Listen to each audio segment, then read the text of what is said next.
Bell Witch, named for the Bell family of Adams, Tennessee, is an unearthly entity that terrorized the Bell family members from the year 1817 to 1821. Shrouded in mystery, she has been a matter of both fact and fiction for many years. Does she exist in the minds of those who are willing and the thoughts of those who fear? Can she be conjured up by simply saying her name? That's what we want to find out. Hi, I'm Rachel Adams. As you may well know, the murder rate has increased dramatically in the last few weeks. Victims seem to be those of a nearby college here in Nashville, murdered in a brutal and gruesome fashion.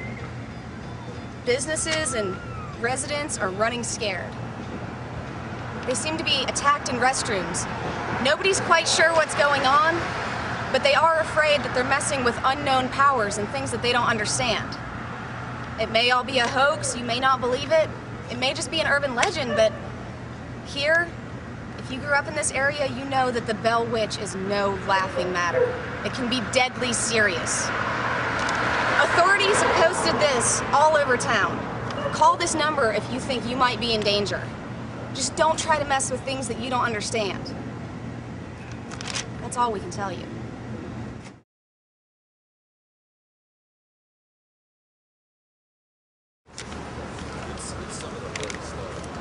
Excuse me, ma'am. Would you like to comment on the recent murders and their possible connection with the Bell Witch? No. As you can see, residents don't even want to talk about the horrific murders. But there are some who are more than willing to discuss their experiences, particularly those who are most interested in the Bell Witch. Upon arriving in Adams, they sometimes find that no one seems to have any idea what they're talking about. When I went to school in this town, I was actually going to do my own documentary on the Bell Witch legend, and I went out to Adams, Tennessee once to do some research on the Bell Witch, and went there with my girlfriend. She's going to help me out.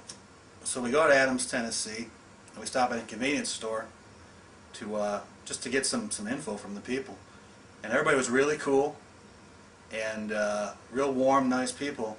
And as soon as we mentioned the Bell Witch, they all kind of got weird.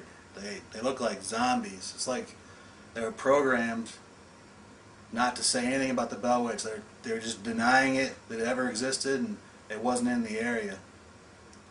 So I never ended up making the documentary, unfortunately. I'm kind of glad I didn't. What's been going on lately? I'm kind of glad I didn't get too involved in the Bell Witch legends.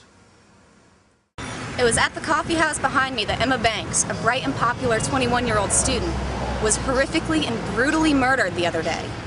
There doesn't seem to be any possible explanation, and police have found no clues. The only thing that anyone can come up with is the Bell Witch. She was attempting to conjure her right before. So there had already been like 2 murders going on at the international market. And, you know, Emma starts already thinking that it'd be cool, you know, being that she's the thrill seeker that she is, to at least try it. And, you know, I kind of hope that she wouldn't. And she tried to pretend like she's not worried, but I'm sure she is. I never thought that Emma believed in the Bell Witch, or believed that people were getting killed. I didn't think she would try to tempt fate and do something like that. I mean, there had already been a couple of murders, and then, I mean, I would just play on the safe side myself, but I guess she won't. She just throws caution to the wind. Doesn't listen to anybody. You guys don't actually believe this stuff, do you? Natalie, come to the bathroom with me. Okay, fine. I'll go in there by myself and I'll prove to you that the Bell Witch does not exist. Seriously, bad idea. Don't do it.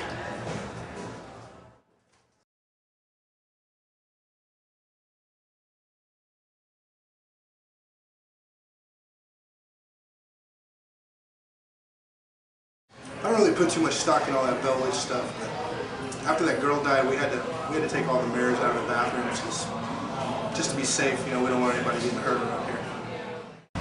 Michael Rennes, college president, declined an interview with us, saying that neither he nor any other faculty member was allowed to comment on the possible connections to the murders with the Bell Witch, under penalty of dismissal.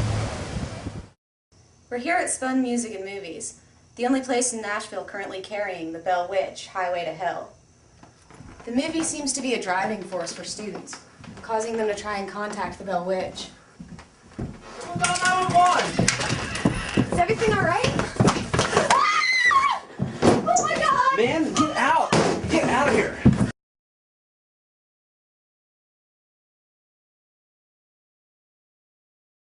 We carried the Bell Witch DVD, Highway to Hell, and ever since we've gotten it, it's rented off the chain, and speaking of, $3, man.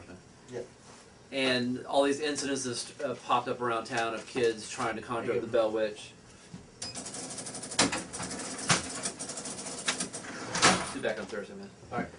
Conjure up the Bell Witch because they saw in this film, you know, how to do it. And of course, the pressure's been put on me. You know, why do you carry this film if all these, you know, violent acts have occurred? And frankly, I just think it's an amoral thing, and kids are misusing it, just like alcohol or sex or what have you. People can use it for good or bad. Doesn't mean we have to ban it all. So, my conscience is clear, but you know, some people feel that it shouldn't. So, this is where I stand. Bell Witch. A hoax, urban legend, or somebody's sick serial killing method? We don't know. Nobody seems to know. But just don't tempt fate, okay? You've seen what can happen. You saw the body. Just if you see the movie, just don't... Sorry, I can't do this.